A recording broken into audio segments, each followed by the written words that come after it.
Okay, the next concept that has to be understood in order to get an idea of these two different types of determiners, and also is clause typing, how clauses work. Now, I told you a little bit before about how the difference between independent and conjunct clauses.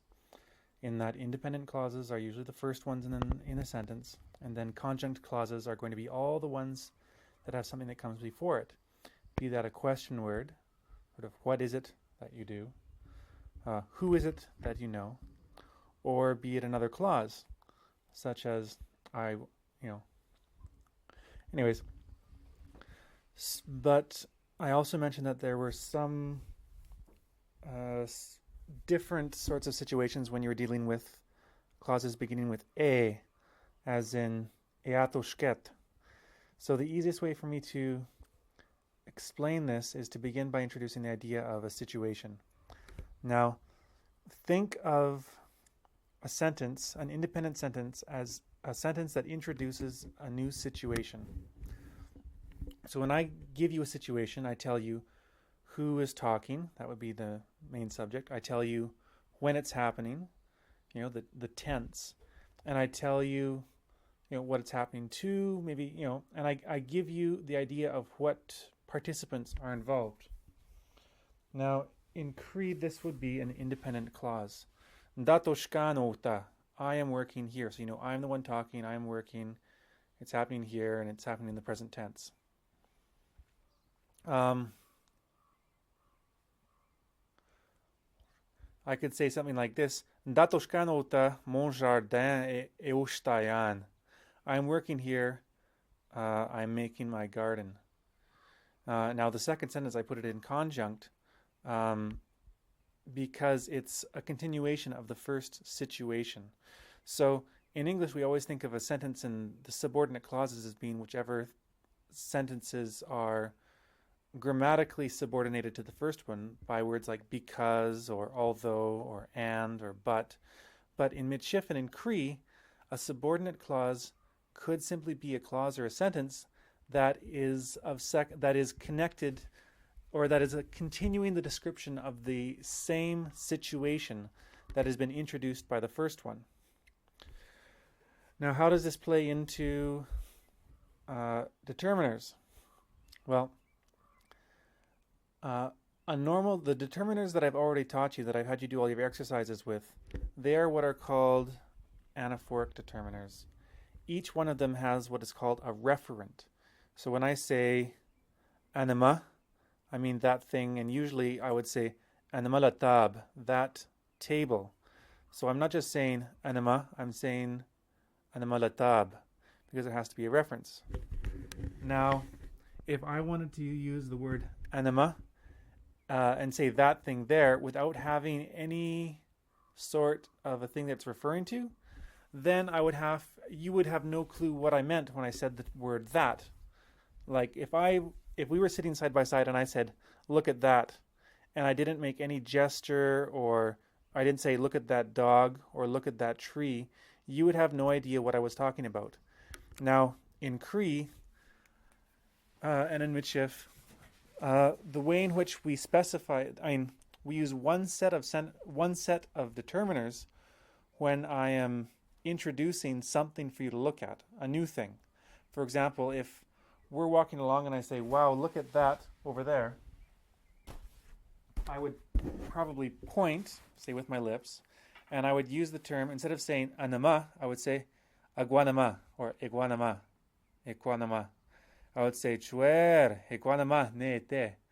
Look at that, iguanama, that thing there, over there. And I would be introducing a new item into our shared conversation, a new noun, I guess you could say, into our shared conversation. Now, once it's been introduced, I can refer back to it. For example, I can say, if we're sitting in the street and I can say, "Chuer kanoa pamne te iguana kat." Let me think of a better situation. Okay, I'll say, you can say, who Um, who here knows how to sing? Awanauta ikshketak or awanauta igashketat chinagamot. Who here is able to sing? And I would look around and I would see somebody over there and I would say, Iguana gashketao. That one over there, he is able. I wouldn't say Ana gashketao or Awa gashketao, this one here, because the term Awa or Ana has to have something that it can refer to, be it a word that I would put in. For example, in all of the examples I ask you to do, it would be Awa lom atoshkeo. This man is working. And so the word lom is what I would call the referent for the determiner, that. So this man, awa lom atoshkeo, this man is working. But if I wasn't going to say man, I just wanted to say this is working, I have to use a determiner that is capable of introducing a new point of reference into our conversation. So I would say iguana atoshkeo or iguana gashketao shinagamot. That one there is capable. He knows how to sing. So in Michif, if we want to say he knows how to do something, generally we would say he's able to do it, rather than saying he knows how. Although I mean it's understandable both ways, but that's just how it happens. Okay, and the same with Oma. All the examples I gave you and the ones I just gave you, like Yankliner Oma la viande. The meat is only muscle. Here I say Oma, and then I say immediately following it I say the meat, la viande. If I were just going to say this here is only muscle, I would be pointing it out to you. I would say Yankliner iguanama. Now we don't really say egoma very often, and I think it has something, it's semantic. The reasons are, just because it makes more sense to say iguanama almost always. So pretty much now just assume that we say oma for this, and when we switch it to introducing something new, it's usually iguanama. That, this and that. Yeah. Can't really explain why, but probably just a habit, force of habit, I guess. Or the other examples, michimina oma le câble. Hold on to oma le câble. The cable. This cable, oma le câble. If I weren't going to say le câble, I would say mishimina iguanama. Hold on to this. And you would assume that I would be gesturing to it, or somehow I'd be introducing this new item. Now, this distinction, how can I say? Okay, there are times, however, when you can use either one of them in a sentence. And give me 1 second. I'm just going to look here.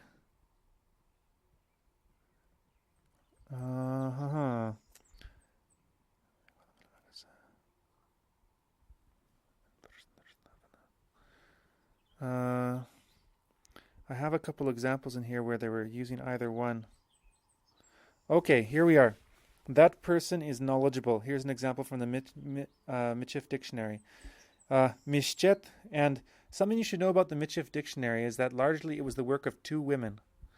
And so when you have two examples, you're going to have one example from the one woman, and you're going to have another example from the other woman.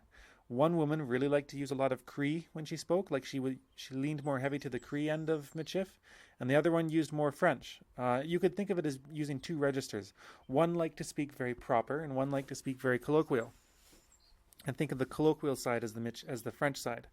Okay, so here we have, that person is knowledgeable.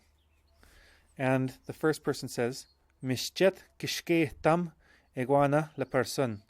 So here he said mishchet means a lot. Kishke tam, knows. Iguana la person. And so here she's saying this person knows a lot.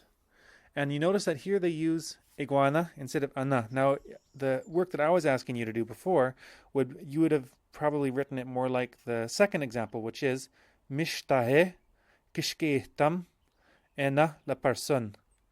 And here they use ena, or as I taught you, ana, which is how Grace says it. And it's also how it is in Cree. Mishtahe kishke tam ana la person. So this you have ana, which is that, and it's not a deictic one, meaning that It's not pointing out a new subject. It's referring to one that it has to have a referent. And in this case, the referent is person, la personne. Mishtai kishkeitam, another person. A lot, he knows that the person, that one, the person. Now, why is it that these two sentences, one can have ena and the other one can have the deictic variant, iguana? Well, the difference is that iguana would be used in a sentence if she was pointing out at a person and saying, hey, look over there, mishtai kishkeitam iguana la person. Just out of the blue, she says, oh, that person there knows a lot. Now, if you weren't thinking of if you weren't pointing out the person to somebody, you could say, mishtai kishkeitam ina la person. And in this case, la person is the referent, whereas iguana does not need a referent. It does not need to be bound to another word that it attaches to. Now, what this means is that it's confusing. So if you've understood anything so far, I want you to understand that when ana, oma, oma, ana, onhe, anahe, all of these words, they need to have a referent, whereas iguana, iguanama, iguanegik, these ones do not need to have a referent, and they are used to introduce new points, new bits of information, new things into the discussion, into our frame of reference that we can both be talking about. Now, here's where it comes back to clause typing. Now, in general, whenever you are introducing new information into our conversation, what this is doing, it is changing the situation. So I would say, if I started off telling a story and I'd said, once there was a man and a little boy, and the man and little boy went to town, and the little boy bought some food, and the man walked down the street back and forth. Well, there's not really anything new. There are no new characters to the story. But if I were to suddenly say, now this little boy had a mother, this little boy's mother didn't know where he had gone. And so the mother would be a new character in the story. It would be a significant change in the situation. So in the same way, all of these determiners like the iguana, iguanama, whenever they are used, you have to assume they're going to be changing the situation. They're going to be changing the situation, and if every situation has to be introduced with an independent clause, like atoshkeo instead of eatoshket, then whenever you are introducing a new individual into the situation, you are going to use an independent clause. Whenever you use iguana or iguanama, you're going to use an independent clause. Now, in Cree, people use all kinds of conjunct clauses. They'll string them together for miles. But in Michif, we tend to use far, far more independent clauses than we use conjunct clauses, at least in terms of e. So, give an example. In Cree, you would say atoskeo. Well, let's say nistis atoskeo or nimama pimohteo nete pinapapa pimohtet. Maybe something like that. My mother is walking and my dad is walking, and they might put nipapa epimohtet. They might put that in conjunct. But let me think of this. No, let me take that back. Okay, I would say in Cree, I would say, I don't remember the words. Okay, amiskawat tiwa sagay ganik niki tohtan. I went to Edmonton. Edmonton I went to.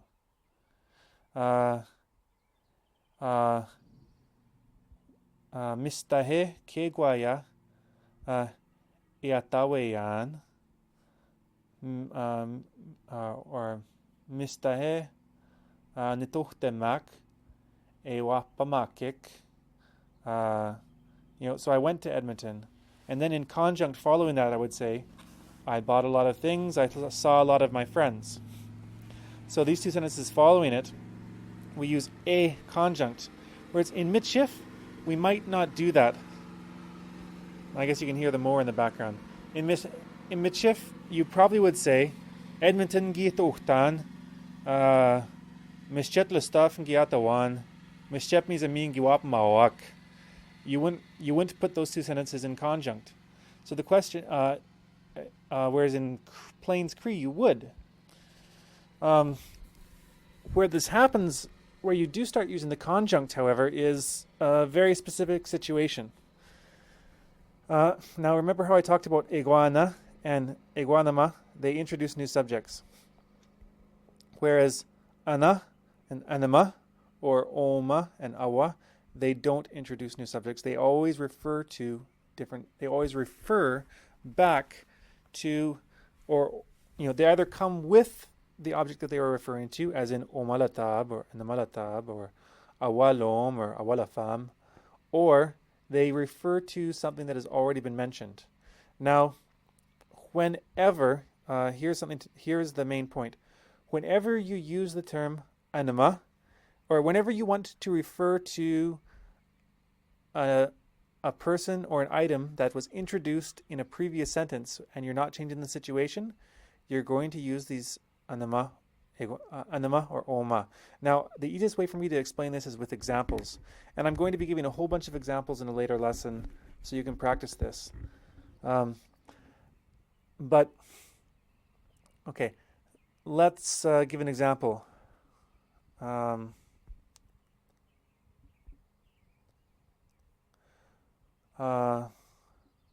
Okay, I say, Chuer n'était mon frère Pimoteo avec sa blonde. There, look there, my brother goes walking with his girlfriend. Then you would say, if I wanted to say,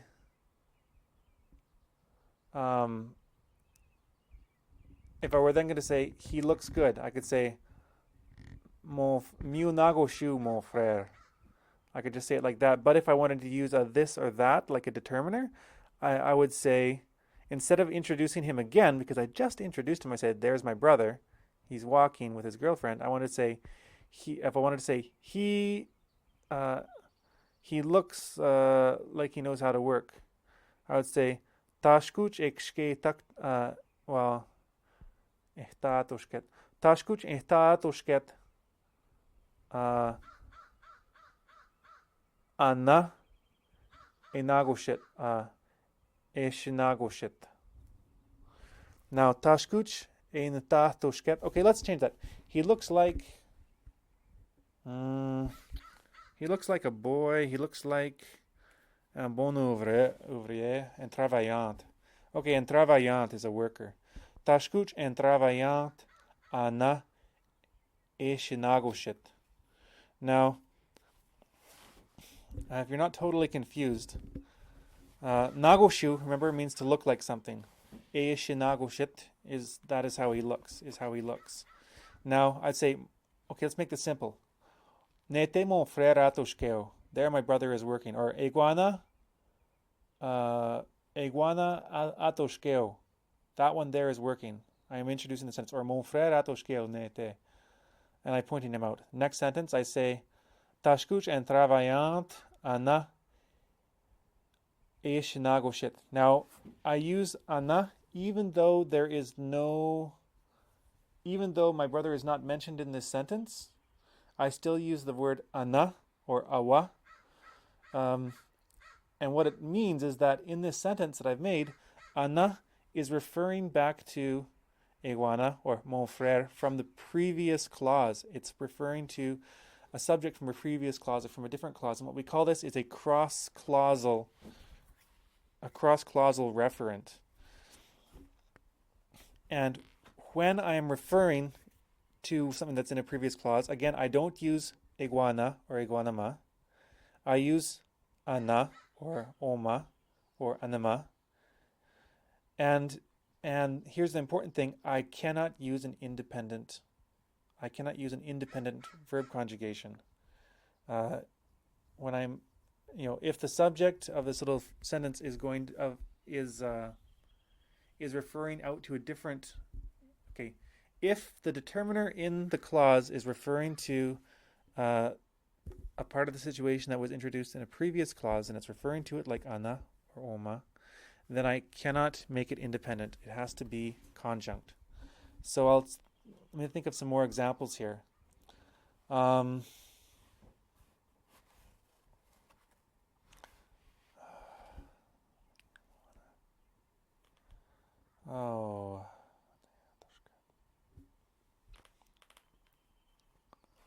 Okay, if I were to ask you a question about a group of people. Okay, I say, do you remember so and so? Do you remember? Okay. Do you know Bobby and Susie? Kishkema wakchi Bobby mina Susie or Bobby egwa Susie. And you would say, okay, Bobby egwa Paul. Do you know Bobby and Paul? Or no, just say Bobby. Kishkemauchi Bobby. Do you know Bobby? And you wanted to say, and then I go on and I say he is working. I could say Kishkemauchi Bobby. I would say Anna eatoshket. The one he is working. And because I use Anna, it has to be conjunct rather than independent. Although I could just say Kishkemauchi Bobby atoshkeo. I could say he's working. So again, it's not. Oh boy, I hope this is clearer than mud. At least a little bit clearer than mud. Yeah, I've copied all of the examples out of the dictionary that use ana, iguanama, oma, egoma, and I've put them all in a little document for you to look at. And I've used a lot of the examples in this sentence, but the thing I want you to take away is that that iguanama, is introducing new information, and ana, oma, anama, anahe, onhe is always referring to something else, be that the noun that is immediately following it, like as in omalatab, onhe misuyi, these shoes, or it's referring to something in a previous clause that's already been introduced. And if it is referring to something in a previous clause that's already been introduced, then it's going to be in the conjunct.